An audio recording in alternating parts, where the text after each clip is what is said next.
Hi guys, welcome to another episode of Pointy Not Sharp. Today we're taking a look at a Canadian C1 bayonet. Now these are really quite difficult to get, especially here in Australia, and they're really nice. I like it quite a lot. Anyway, these are made to fit quite a number of different weapons. So initially they were made for the C1 rifle and the updated version, the C1A1. They're also made for the C2 squad automatic weapon and the updated C2A1. And my understanding is the difference between the C1 and C1A1, and likewise with the C2s, it was an update to the firing pin to make it a two-piece firing pin to prevent slam fires, like the safety feature, and an updated carry handle as well, but that's it. They're also made to fit the C1D, which was a Navy version of the C1. It's capable of automatic fire, while the C1s weren't. And finally, they're also made for the C1 SMG. Now, the bayonets themselves were made by Canadian Arsenal Limited, and they were made between 1956 to 1966.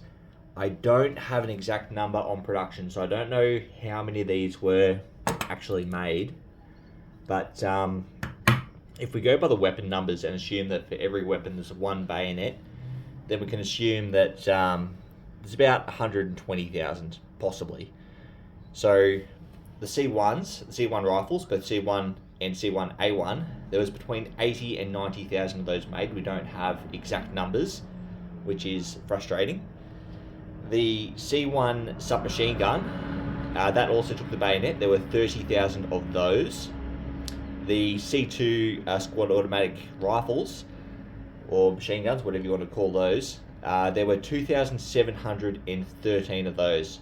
So if we put all those numbers together, we've got between 112,713 and 122,713. But again, that's the number of weapons, not the number of bayonets. I'm just estimating the bayonet number is similar to that. If you're enjoying this video, guys, feel free to hit that like and subscribe button.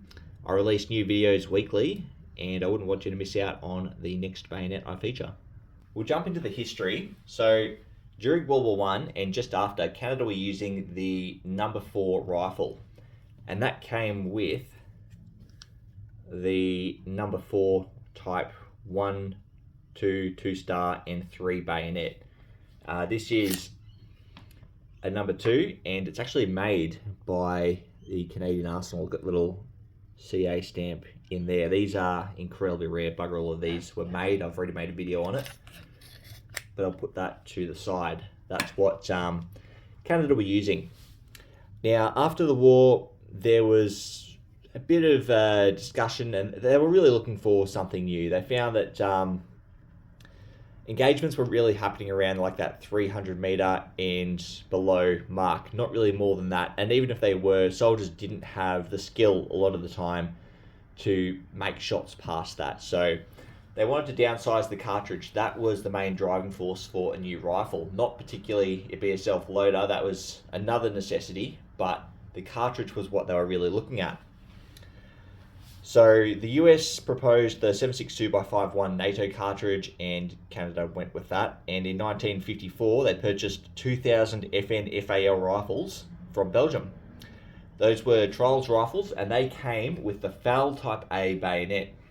Anyway, it passed the trial, and in 1955, they started production of the C1 rifle and the C1 bayonets. And when I say they started production, they probably started the tooling, and it probably took them about a year before they actually got production rolling out. Now, the bayonets and rifles were used by the Canadian Armed Forces, they were used by the Canadian Mounted Police, and they're also used by the Ontario why can't I say that? Provincial Police. But these rifles and bayonets, they stayed in service for a little while. They didn't really see any use, and eventually they were replaced by the C7 rifle and bayonet, which is essentially like an M16 kind of thing, and a M7 style bayonet. Again, I've got a previous video on this one here. So they were phased out, they didn't really see any use, and that was by 1985 they started that replacement process.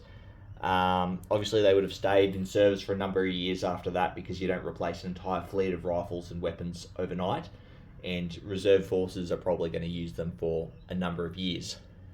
And hell, they're probably still in ceremonial use for all I know. I know that here in Australia, we still use the SLR and SLR bayonet, or the L1A2, with our Federation Guard. All that aside, we'll jump into the construction of the bayonet, scabbard, and frog. So, if you're familiar with the L1 series of bayonets that the British released for their version of the SLR, they had the L1A1, which is nearly identical to this, except the pommel is brazed on, or heat shrunk on. Then the L1A2, which was designed but not adopted by the British, that was used by both Australia and Canada, and that's what we have here. This is an L1A2 style of bayonet, and the difference is, instead of the pommel being heat shrunk on, you'll see we've got two rivets that are very well camouflaged, but they are there. So that's the pristine, well, the difference there. The L1A3 and L1A4 were British versions, and they didn't have an external press button. They had like a recess, and you press your button into the recess to press the button. So as you can see, we've got a nice big blade in the white with a square cut fuller.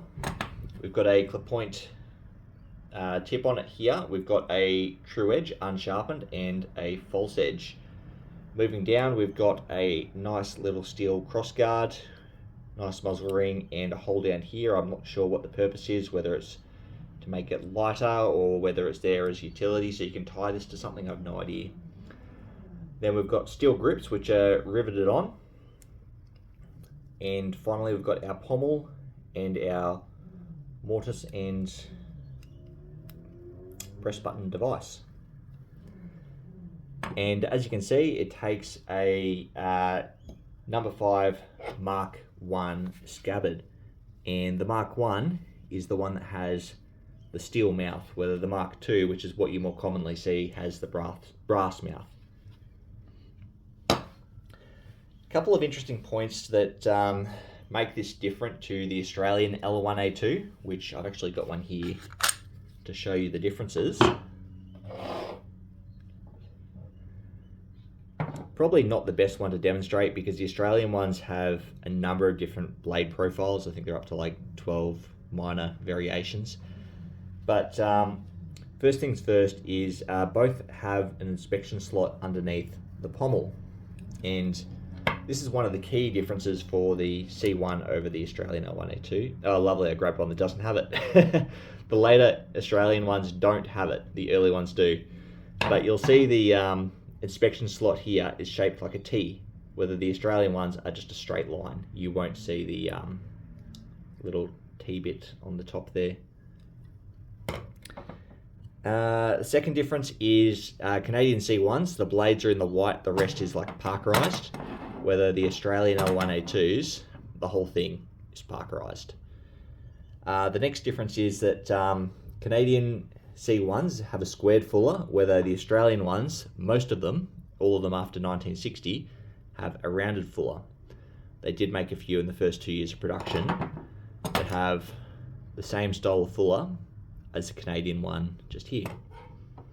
Now the Canadians actually made a ceremonial version of this bayonet, and that bayonet and the scabbard are both completely chromed. They call that the C16. And that comes with a really elaborate white leather frog as well. Now, jumping into the frogs, from what I can tell, there were 3 kinds that the Canadians used with the C1 bayonet, and this is really the third kind here. So the first kind, they used leftover pattern 37 or 1937 bayonets, and that's like a canvas thing that they were using on the old SMLEs. I assume that that's what they used. I don't have one with me, but I've got one very similar here on my Australian one. And I believe they used them up until about 1964 when they introduced their new system, being the Pattern 64 system, and that was canvas. And that's essentially what you have here, except canvas and also in an olive drab. They used that for a number of years. That's primarily what you associate with the C1. And then in 1982, they brought in a new system again, which was the pattern 82 or P82, and that's what we have here. And this is just nylon.